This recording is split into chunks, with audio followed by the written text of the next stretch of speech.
Hello students, कालच्या लेसनमध्ये आपण डोबेरायनट्राइड्स असेल किंवा न्यूलँड लॉ ऑफ ऑक्टेव्स बघितलं. त्या दोघांनी एकच गोष्टीवर फोकस केलं, ते म्हणजे कोणतं?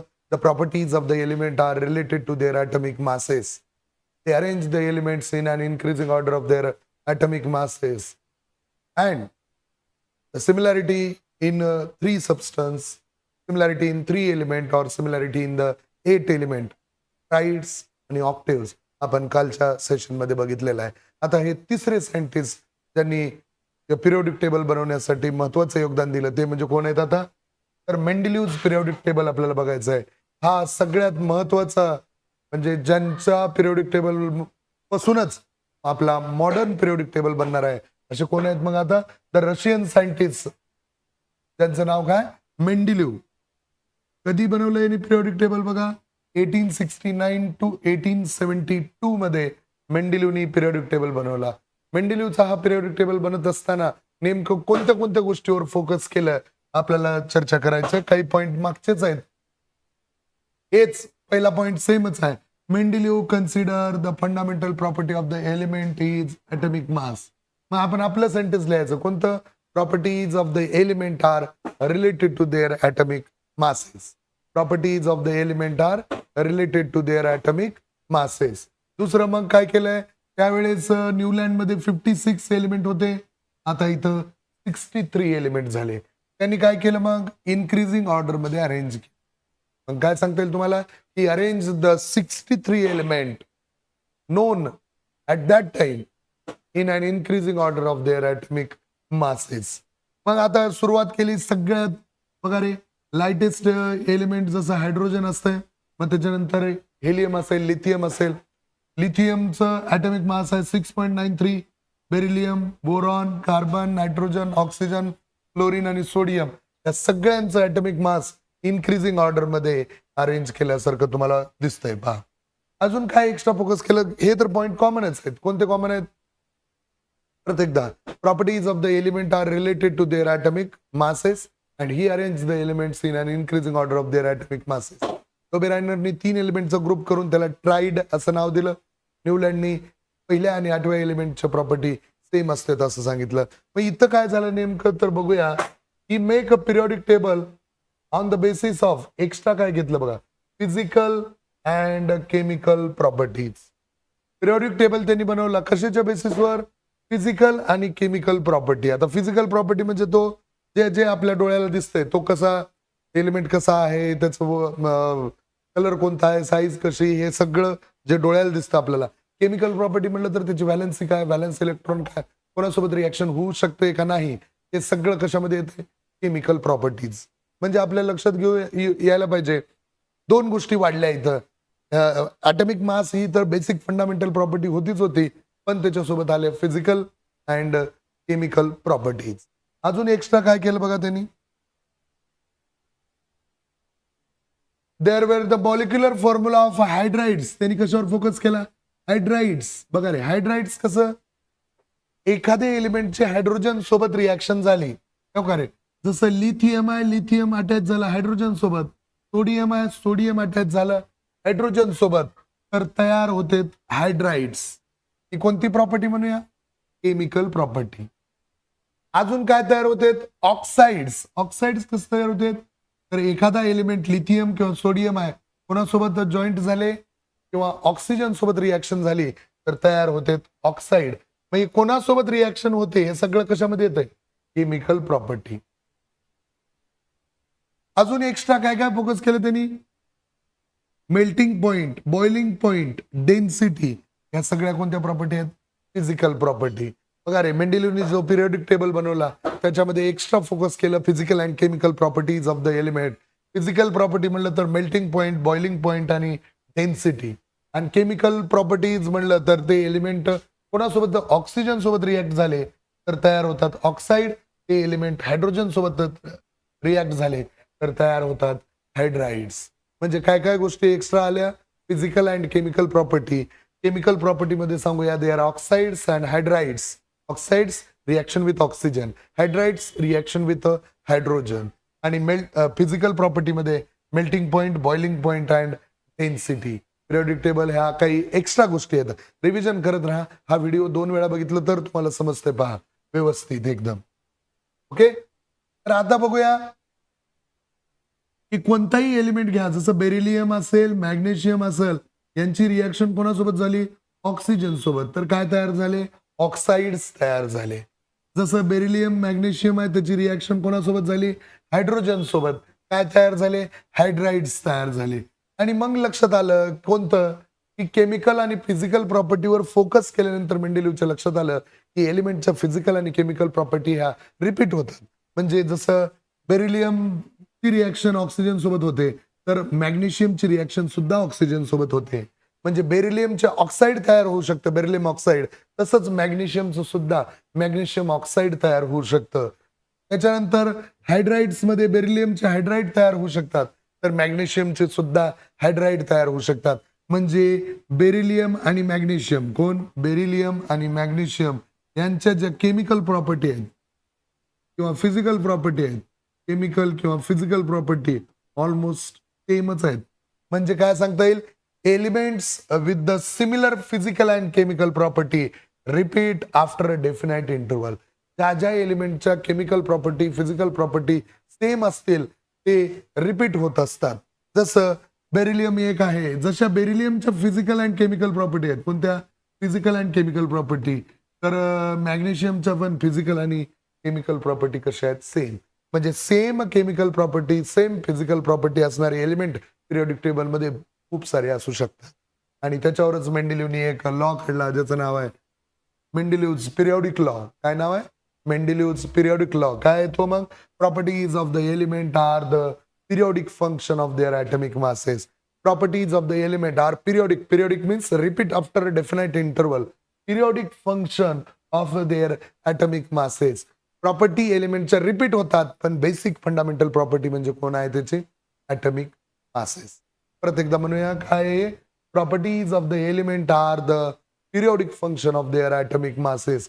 एलिमेंटच्या प्रॉपर्टी ह्या रिपीट होत असतात, पण एलिमेंटची सगळ्यात बेसिक जी फंडामेंटल प्रॉपर्टी आहे ती प्रॉपर्टी म्हणजे कोण आहे?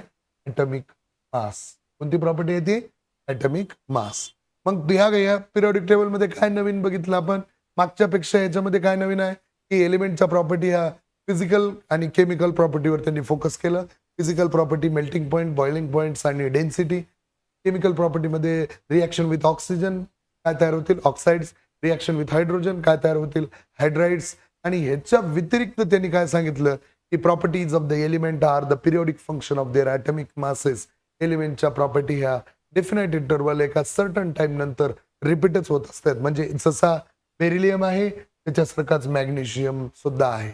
मग आता त्यांनी विचार केला की सेम प्रॉपर्टी असणाऱ्या एलिमेंटला एका कॉलम मध्ये आणि एका रो मध्ये अरेंज करूया. आणि कशा पद्धतीने त्यांनी पिरियोडिक टेबल बनवायला चालू केलं बघा. तर ज्या ज्या आता पिरियोडिक टेबल मध्ये असे व्हर्टिकल कॉलम येतात. व्हर्टिकल म्हणजे उभे, तर त्याला म्हणायचं ग्रुप. आणि असे आडवे जे येतात, आता हे झाला कॉलम, हे उभे झाले कॉलम, आणि हे असे आडवे जे राहतात त्याला म्हणायचं पिरियड्स. उभ्याला म्हणायचं ग्रुप, आडव्याला म्हणायचं पिरियड्स. बरोबर. मग आता मेंडेलिव्हचा जो पिरियोडिक टेबल आहे त्याचे काय मेरिट्स आहेत बाबा?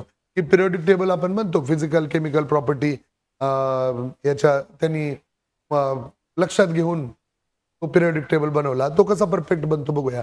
तर बोर्डामध्ये बऱ्याच वेळा विचारलेला हा PYQ आहे, प्रिव्हियस इयर क्वेश्चन पेपर मधला महत्वाचा VIMP आहे. तर merits of Mendeleev's periodic table.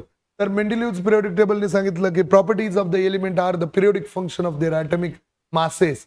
मग एलिमेंटची जर फंडामेंटल प्रॉपर्टी ही ॲटॉमिक मास असेल तर एलिमेंटचं ॲटॉमिक मास त्यांनी पुन्हा मोजायला चालू केलं. म्हणजे पूर्वी मोजलेलं होतं ॲटॉमिक मास, त्याच्यानुसार त्याला इन्क्रीजिंग ऑर्डरमध्ये जागा दिली होती. पण मेंडेलिव्हनी ॲटॉमिक मास पुन्हा मोजायला चालू केलं आणि त्यांच्या लक्षात आलं की ॲटॉमिक मास जे मोजल्यानंतर काहींच्या व्हॅल्यू ह्या चेंज झाल्या. जसं बघा रे, atomic mass of some element were revise कशासाठी? To give them a proper place. सगळं पाठ करायचं आहे. To give them a proper place in a periodic table. म्हणजे काय केलं त्यांनी? मेंडेलिव्हनी काय केलं त्यांनी? की एलिमेंटचं ॲटॉमिक मास मोजायला चालू केलं.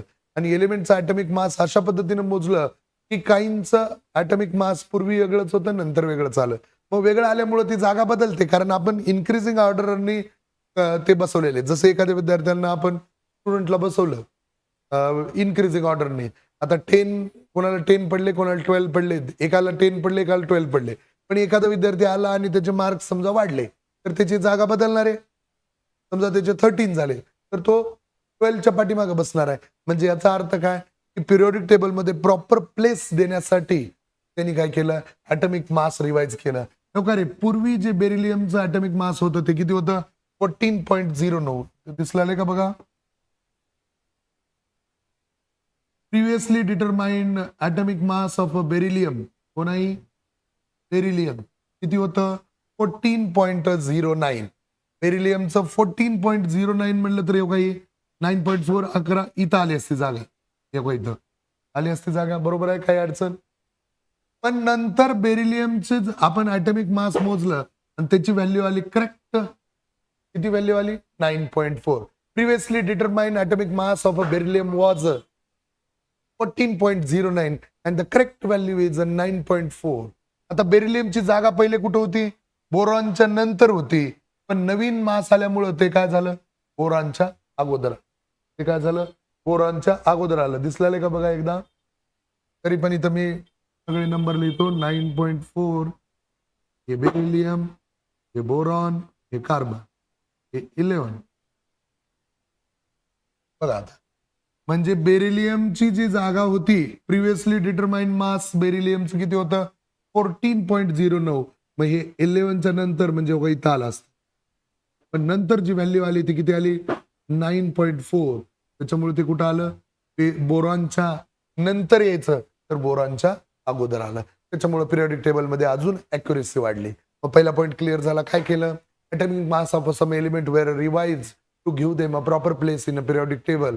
Previously determined atomic mass of beryllium was 14.09 and newly revised atomic mass 9.4. बेरिलियमची जागा होती आफ्टर बोरॉन होती आणि करेक्ट व्हॅल्यू नुसार ते कुठं आलं? बिफोर बोरॉन आलं. करेक्ट आहे एवढं? काही अडचण? बघा समजून घेऊया रे. मेंडेलिव्हनी दुसरं एक काम केलं. Mendeleev kept the vacant places in the periodic table for newly discovered element. तेव्हा जे पिरियोडिक टेबलमध्ये एलिमेंट अजून त्यांचा शोध लागला नव्हता, त्याच्यासाठी सुद्धा मेंडेलिव्हनी पिरियोडिक टेबलमध्ये जागा ठेवल्या. हे न्यूलँडने केलं नव्हतं. म्हणजे न्यूलँडच्या पिरियोडिक टेबलमध्ये ज्या ज्या अडचणी होत्या ते मेंडेलिव्हच्या पिरियोडिक टेबलमध्ये थोडंसं ओव्हरकम करण्याचा प्रयत्न केलाय. दुसरा पॉईंट काय सांगता येईल? Mendeleev kept the vacant places for newly discovered element. त्यावेळेस जे जे एलिमेंट पिरियोडिक टेबलमध्ये डिस्कवर्ड झाले नव्हते किंवा ज्यांचा शोध लागायचा होता त्याच्यासाठी सुद्धा त्यांनी जागा ठेवलेली आहे. अजून गंमत अशा पहा, पिरियोडिक टेबलमध्ये की मेंडेलिव्हनी विचार केला. काय विचार केला मेंडेलिव्हनी? की properties of the element are the periodic function repeat after definite interval. एलिमेंटच्या प्रॉपर्टी ह्या रिपीट होते. मग मेंडेलिव्हनी काय केलं? काय विचार केला? की न्यूली डिस्कवर एलिमेंटसाठी पिरियोडिक टेबलमध्ये जागा ठेवली तर ठेवलीच, पण बोरॉन असेल, ॲल्युमिनियम असेल आणि सिलिकॉन असेल, तर मेंडेलिव्हनी विचार केला की बोरॉन सारखा एक एलिमेंट भविष्यामध्ये येऊ शकतो, म्हणून त्याचं नाव दिलं इका बोरॉन. इका मीन्स बोरॉन सारखा. ॲल्युमिनियम ऑलरेडी डिस्कवर्ड झालता आणि नंतर त्यांना वाटलं की बाबा ॲल्युमिनियम सारखा म्हणजे ॲल्युमिनियमच्या ज्या काही प्रॉपर्टी आहेत त्याच प्रॉपर्टी सारखा एलिमेंट नंतर येऊ शकतो. म्हणजे एलिमेंटचा शोध लागण्याच्या अगोदर त्यांनी त्याच्या प्रॉपर्टी प्रिडिक्ट करून ठेवल्या, अंदाज करून लावून ठेवला. कोणतं कोणतं? सिलिकॉन सारखा एक एलिमेंट येऊ शकतो, म्हणजे बोरॉन सारखा एलिमेंट इका बोरॉन, ॲल्युमिनियम सारखा एलिमेंट इका ॲल्युमिनियम आणि सिलिकॉन सारखा एलिमेंट इका सिलिकॉन. आणि जसं मेंडेलिव्हनी विचार केला होता तसेच 3 एलिमेंट बऱ्याच वर्षानंतर शोध लागला. म्हणजे मेंडेलिव्हनी जेवढा विचार केला त्याच्यानंतर 8-10 वर्षांनी ह्याचा शोध लागला. कोणता? बोरॉन सारखा खरंच एक एलिमेंट आला, त्याचं नाव आलं स्कॅन्डियम. ॲल्युमिनियम सारखा एक एलिमेंट आला, त्याचं नाव आहे गॅलियम. आणि सिलिकॉन सारखा एक एलिमेंट आला ज्याचं नाव आहे जर्मेनियम. म्हणजे आणि महत्वाचं, या 3 एलिमेंटच्या प्रॉपर्टी जशा मेंडेलिव्हनी प्रिडिक्ट केल्या त्या इकडे लिहून ठेवलेल्या प्रॉपर्टी, मेंडेलिव्हनी लिहून ठेवलेल्या प्रॉपर्टी बघा. हे प्रॉपर्टीज कोणत्या आहेत?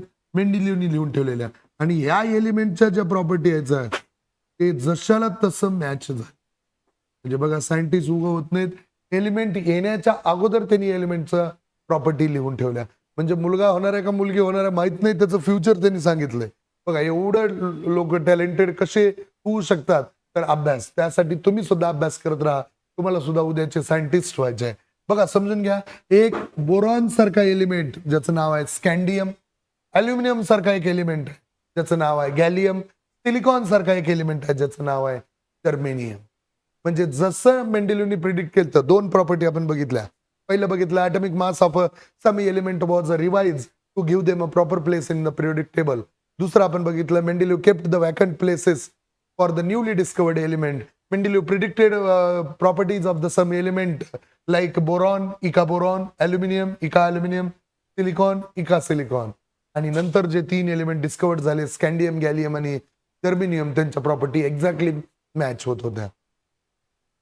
मग त्याच्यानंतर समजून घेऊया की मेंडेलिव्हच्या पिरियोडिक टेबल मध्ये बघा रे, की आता इथे एक शेवटचा जो ग्रुप आहे काय, झिरो ग्रुप. याचं नाव काय?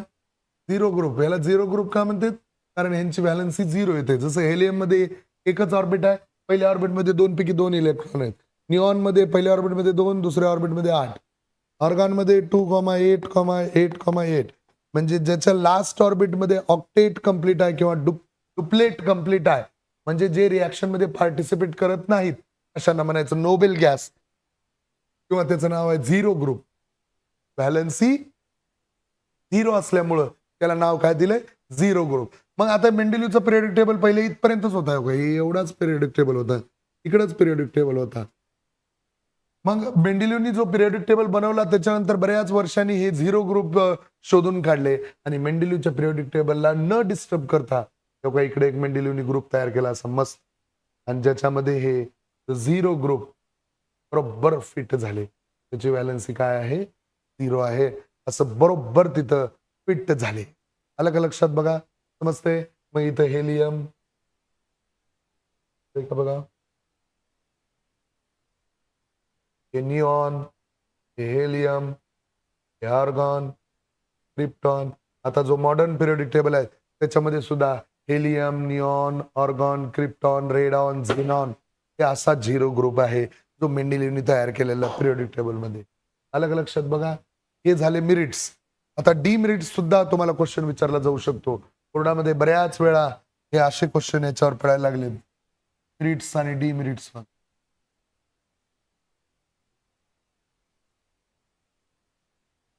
बघा रे, आता डीमेरिट्स मध्ये बघा की एलिमेंट अरेंज केलेले आहेत. कशावर अरेंज केलेले आहेत? कारण त्यांच्या ॲटॉमिक मास नंबर नुसार अरेंज केले. पण काही काही एलिमेंटचा जो atomic, the whole number, the atomic mass of a cobalt and nickel,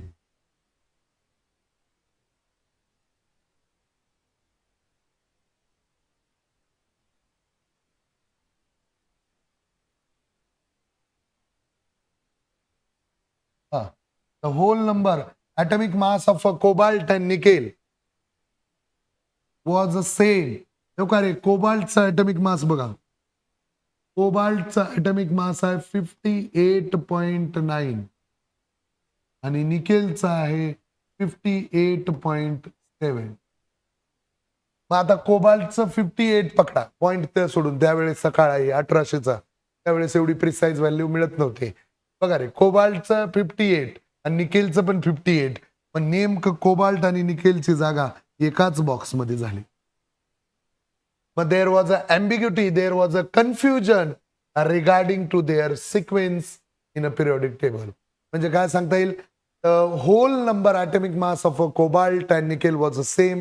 there was a confusion regarding to the sequence in a periodic table. हे एक ड्रॉबॅक आहे. दोघांचा ॲटॉमिक मास नंबर सेम असल्यामुळं नेमका आता दोघांपैकी कोणाला जागा द्यायची, म्हणून त्यांनी दोन्ही एलिमेंट एकाच बॉक्समध्ये ठेवले. तर एका बॉक्समध्ये एक एलिमेंट असायला पाहिजे. हा थोडासा एक पहिला ड्रॉबॅक आहे. व्हिडिओ पुन्हा पुन्हा बघा, तुमच्या लक्षात येईल. एक आयसोटोप्स कन्सेप्ट असते पहा. आयसोटोप्स काय समजून घेऊ जरा. ज्या though the element which have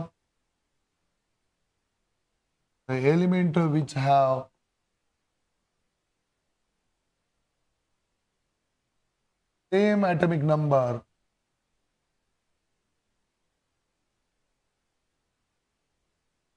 but a different atomic mass number.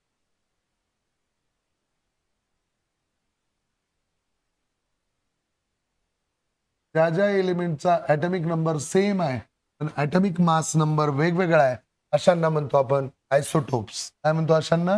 Isotopes. बघा रे,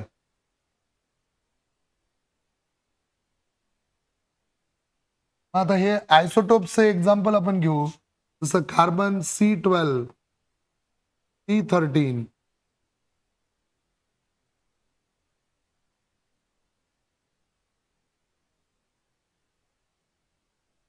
आणि C14. आता बघा हे याचा मिनिंग काय? या कार्बनचा ॲटॉमिक नंबर 6 आहे, याचा पण ॲटॉमिक नंबर 6 आहे, ॲटॉमिक नंबर 6. या तिघांचा ॲटॉमिक नंबर 6666 आहे, पण ॲटॉमिक मास नंबर बघा 12, 13 आणि 14 आहे. 12, 13 आणि 14 ॲटॉमिक नंबर कसा आहे? सेम, पण ॲटॉमिक मास नंबर कसा आहे? डिफरंट. मग हे कार्बनच आहेत पण 3 कार्बन झाले, C12, C13, C14. कशावरून कळालं आता हे? तसं फॉर एक्झाम्पल C13 म्हणलं की प्रोटॉन किंवा इलेक्ट्रॉन 6च आहेत, फक्त वाढले आहेत कोणाचे नंबर? न्यूट्रॉनचे नंबर. इथं न्यूट्रॉन किती आहेत? 8 आहेत, म्हणून कार्बन काय तयार झालं? C14 तयार झालं. मग आयसोटोप्स हे तयार झाले किंवा शोधून काढले कधी? पिरियोडिक टेबल बनल्यानंतर बऱ्याच वर्षानंतर. हो का? Isotope were discovered after a long time when Mendeleev put forth the periodic table. मेंडेलिव्हनी जो पिरियोडिक टेबल बनवला त्याच्यानंतर बऱ्याच वर्षानंतर आयसोटोप्स डिस्कस झाले. आता नेमकं जागा कार्बन C13 ला द्यायची का 14 ला द्यायची हे थोडस प्रॉब्लेमच आहे मेंडेलिव्हच्या पिरियोडिक टेबल मध्ये. म्हणजे प्रॉब्लेम मध्ये हा तिसरा प्रॉब्लेम आपण लक्षात घेत आहोत. कोणता? Isotopes were discovered after the long time whenever the Mendeleev put forth the periodic table. आणि मग काय? A challenge was posed to placing them in a Mendeleev's periodic table. नेमकं मग कार्बन मध्ये 3 आले, ती जागा C12 ला द्यायची, 13 ला द्यायची का 14 ला द्यायची? नेमकं हे कन्फ्युजन झालेलं आहे. कारण कार्बन तिन्ही पण आहेत, ते कार्बनचे 3 आयसोटोप्स आहेत. असं बऱ्याच एलिमेंटला आयसोटोप्स असतात. मग हा एक मेंडेलिव्हच्या पिरियोडिक टेबल मध्ये आलेला महत्वाचा प्रॉब्लेम होता. बघा, समजून घ्या, 2 झाले. तिसरं म्हणजे काय? तिसरा पॉइंट समजून घेऊ आपण. बघा रे, आता आपण बघितलं मेंडेलिव्हनी एलिमेंट अरेंज केले. कसं केलंय? In an increasing order of their atomic masses, but rise in atomic masses is not uniform. For example सोडियमचं किती आहे? 23. इथं किती? 24. डिफरन्स किती आहे? 1 चा. मग नंतर कितीचा डिफरन्स आहे? 3.3 चा डिफरन्स आहे. इथं 1 चा डिफरन्स आहे, इथं 3 चा डिफरन्स आहे, इथं 1 चा डिफरन्स आहे, इथं 3.5 चा डिफरन्स आहे. म्हणजे याचा अर्थ असं लक्षात येतंय की हे जे युनिफॉर्म नाही, इनक्रीजिंग ऑर्डर ह्याला म्हणतात का? 1, 3, 5, 7, 9 पुढचा एलिमेंट आपल्याला सांगता येते. 2, 4, 6 आपल्याला पुढचा एलिमेंट सांगता येते. म्हणजे इथं एलिमेंट्स अरेंज केलेत इनक्रीजिंग ऑर्डर मध्ये, पण ती ऑर्डर युनिफॉर्म नाही. आता ह्या 2 एलिमेंट मध्ये, या दोन्हीच्या मध्ये किती एलिमेंट येऊ शकतात हे जवळजवळ सांगणं अशक्य. या दोन्हीच्या मध्ये किती एलिमेंट येऊ शकतात हे जवळजवळ सांगणं अशक्य. मग काय सांगता येईल तुम्हाला? The elements are arranging in increasing order of their atomic masses, but rise in atomic mass does not appear to be uniform. It was not possible to predict how many elements could be discovered between two heavy elements. समजा हे 112, 113, 113 ते 18च्या मध्ये इथं किती element येऊ शकतात हे आपल्याला डिस्कवर करता येत नाही, सांगता येत नाही. हा एक प्रॉब्लेम झाला. किती प्रॉब्लेम बघितले बघा आपण? पहिला, the whole number atomic mass of cobalt and nickel same झालं होतं.